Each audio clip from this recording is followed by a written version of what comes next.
आज की वीडियो में मैं आपको एक्सेल के टॉप 10 फंक्शंस या फार्मूलाज सिखाने जा रहा हूँ। ये वो फार्मूलाज हैं जो आपके तकरीबन 90% हर एक्सेल की फ़ाइल पे आप यूज़ कर रहे होते हैं, इनमें से कोई ना कोई फार्मूला। तो आज की वीडियो में मैंने कोशिश यही की है कि आप लोगों को इन फार्मूलाज से बहुत बेसिक लेवल पर फेमिलियर कराऊँ और आपको जितने अच्छे तरीके से फार्मूला समझ आएंगे उतना ही लेस टाइम कंज्यूमिंग आपकी वर्कलोड रहेगा और बहुत जल्दी आप अपने काम को अंजाम दे सकते हैं। तो वीडियो को लास्ट तक देखिए, कोई चीज़ मिस मत कीजिएगा, क्योंकि वीडियो के अंदर हर मिनट में हर सेकंड में कोई ना कोई इन्फॉर्मेटिव और सीखने के लिए बहुत कुछ है। तो विदाउट एनी डिले चलते हैं वीडियो की तरफ।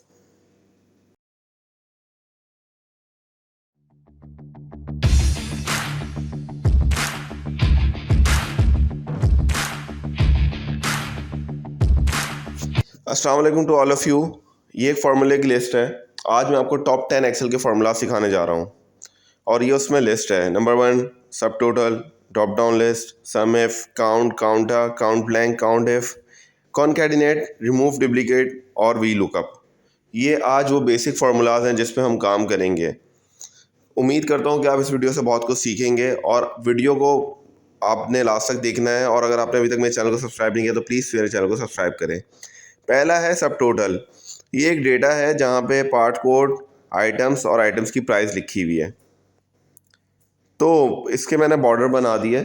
अब मुझे सब टोटल करना है तो मैं नॉर्मली क्या फ़ंक्शन यूज़ करता हूँ सब टोटल के लिए।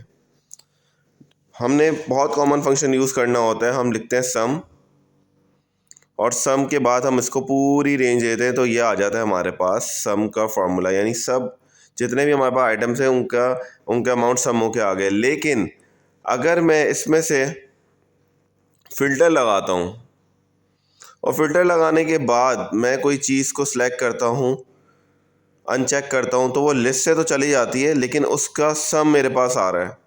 तो ये सब टोटल तो नहीं हुआ। बेसिकली तो मैं आपको सब टोटल सिखाने जा रहा हूँ। तो हम क्या करेंगे, हमने इसको क्लियर किया फ़िल्टर को। अब मैंने सब टोटल का फार्मूला लगाया। सब टोटल के अंदर अब मैंने लिया यहाँ से 9, जहाँ पे सम आ रहा है 9 लिखा हुआ, तो मैंने इसका वो पॉइंट ले लिया 9। हमने 9 लिखा, कॉमा, पूरी रेंज हमने इसको सम की जहाँ पे अमाउंट आ रहा था वो सिलेक्ट करके ब्रैकेट क्लोज करके एंटर कर दिया।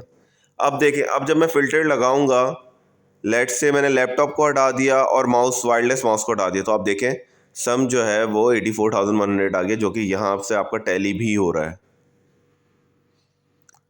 तो पहली चीज़ तो सब टोटल में हमने ये सीख ली। अब एक और बड़ा मसला है कि फ़िल्टर तो आपने अनचेक कर लिया, लेकिन अगर आप किसी रो को हाइड करेंगे तो भी सम चेंज नहीं होगा। तो अब सब टोटल का जब सेकंड काम करना है, अब हम वो करेंगे। सब टोटल ही हमने लिखा और अब हम नीचे आ गए। यहाँ पे एक ऑप्शन आ रहा होगा इजिकल्स टू, मैं दोबारा लिखता हूँ सब टोटल, ब्रैकेट ओपन, और नीचे एक ऑप्शन आ रहा होगा 109 का। आपने 109 लिखा, वो खुद उसको रीड कर लेगा ये सम है, कॉमा, और पूरे कॉलम को आपने जो है वो सिलेक्ट कर लिया, पूरी रेंज को। अब आप देखें, मैं यहाँ से 4-5 जो भी रोज़ हाइड करूँगा, सम चेंज हो जाएगा, 1,95,100 हो गया, जो कि यहाँ से भी टैली हो रहा है। तो ये एक सब टोटल का फंक्शन था। उम्मीद करता हूँ कि अगर आप लोगों को ये फंक्शन नहीं आता होगा तो आप ये वीडियो देखने के बाद ज़रूर सीखेंगे।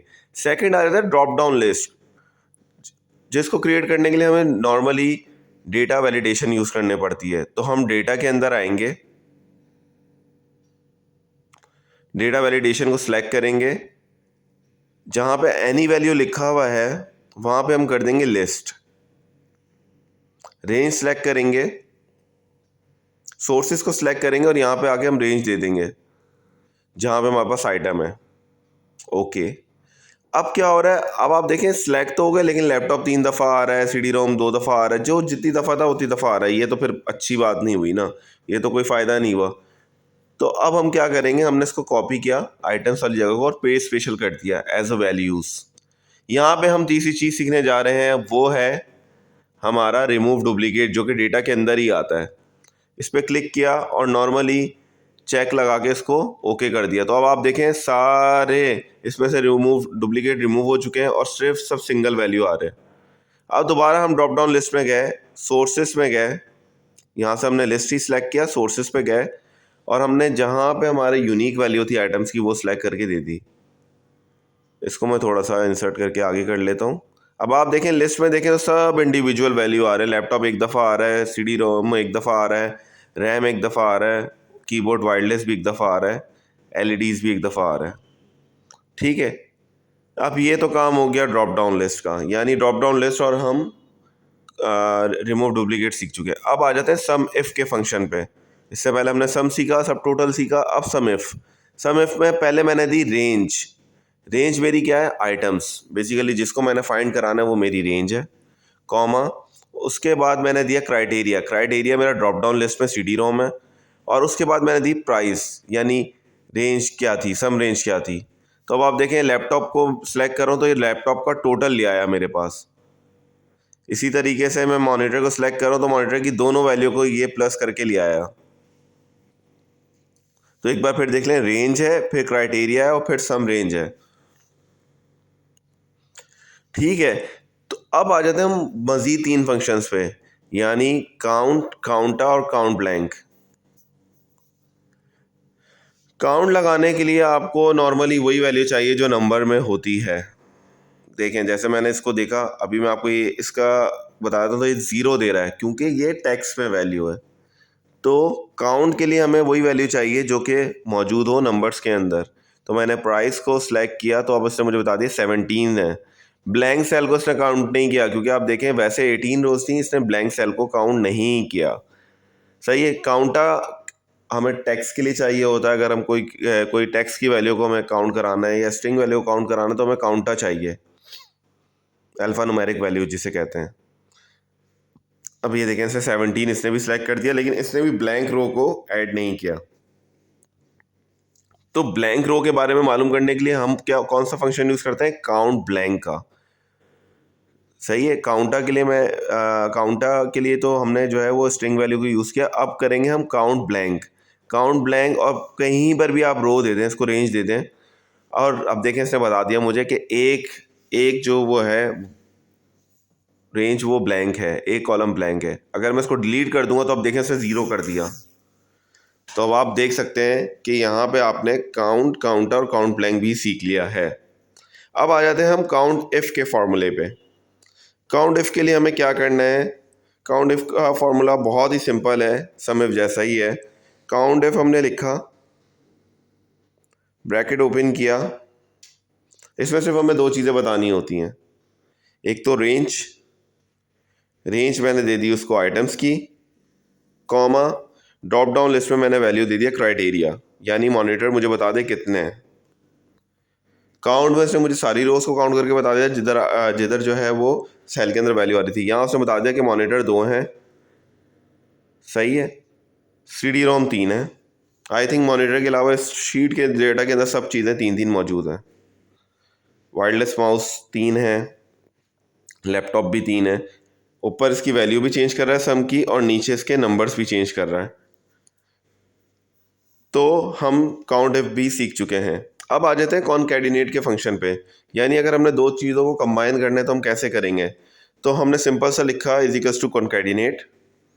फर्स्ट नेम को लास्ट नेम को मिला के हमें फुल नेम करना है। अगर मैं इसको विदाउट दोनों सेल का एक साथ रेफरेंस दे दूंगा तो ये स्पेस नहीं क्रिएट करेगा, लेकिन हमें फर्स्ट और लास्ट नेम में स्पेस चाहिए। तो हम क्या करेंगे?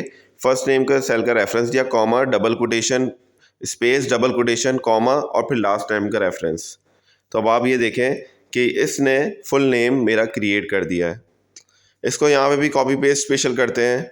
और अब अगर कॉन्कैटिनेट आप यूज़ नहीं कर रहे तो और क्या फार्मूला आप इजी से यूज़ कर सकते हैं? आपने सिंपल सा फर्स्ट नेम का रेफरेंस दिया, एंड लगाया, double quotation, space, double quotation और फिर स्पेशल एंड लगा के आपने लास्ट नेम दे दिया। तो अब आप देखिए आपने कॉन्कैटिनेट जो है वो 2 तरीके से सीख लिया। आपको जो इजी लगे आप वो काम कर सकते हैं। यहाँ पे आपने कॉमा के साथ देना है कॉन्कैटिनेट लिख के, और वहाँ पे आपने हर रेफरेंस के बाद जो है वो एंड, जो स्पेशल एंड होता है हमारा कैरेक्टर वाला एंड, वो करना है। अब आ जाते हैं हम वी लुकअप पे। वी लुकअप करने के लिए सबसे पहले मैंने आपके साइड में देखें full name, job title, department, age, ये एक टेबल क्रिएट किया हुआ है। तो मैंने सबसे पहले डेटा वैलिडेशन बनाई, इससे पहले मैं आपको सिखा चुका हूँ। वहाँ पे मैंने रेंज दे दी इसको फुल नेम की, नेम आ गया। अब मैं क्या करूँगा, अब मैं यहाँ पे यूज़ करूँगा V lookup. V lookup bracket open, lookup value क्या होगी मेरा, फुल नेम, कॉमा, उसके बाद मैंने पूरा टेबल सेलेक्ट कर लिया क्योंकि टेबल एरर है, कॉमा 2, कॉमा 0, क्योंकि मुझे सेकंड टेबल से वैल्यू चाहिए। ठीक है, अब ये देखें NA आ रहा है, क्यों आ रहा है, क्योंकि फुल नेम अभी ब्लैंक है। जैसे ही मैं इधर कोई नेम ड्रॉप डाउन लिस्ट से लूँगा तो आप देखें उसका आ गया कि एंटरप्राइज आर्किटेक्ट है। इस फॉर्मूले को मैंने पूरा कॉपी किया, डिपार्टमेंट के आगे भी पेस्ट कर दिया, उसका सेल का नंबर 3 दे दिया क्योंकि डिपार्टमेंट 3 टेबल की 3 कॉलम में है, और एज का भी दे दिया। अब आप देखें मैं कोई भी सिलेक्ट करूँगा, ये जैसे विलियम वू हैं, ये डायरेक्टर हैं, सेल्स हैं और 37 इनकी एज है। सही है, मैथ्यू एंटरप्राइज आर्किटेक्ट है, सेल्स है, 55 साल की उम्र है। तो उम्मीद करता हूँ आपको ये वीडियो पसंद आई होगी। अगर आपको ये वीडियो पसंद आई तो प्लीज़ इस वीडियो को लाइक करें, शेयर करें, मेरे चैनल को सब्सक्राइब करें, और मुझे कमेंट में ज़रूर बताएं कि आप और किस टॉपिक पे वीडियो देखना चाहते हैं या सीखना चाहते हैं। अपना बहुत ज़्यादा ख्याल रखिएगा। मिलते हैं किसी एक नए टॉपिक के साथ। टिल देन, अल्लाह हाफिज़।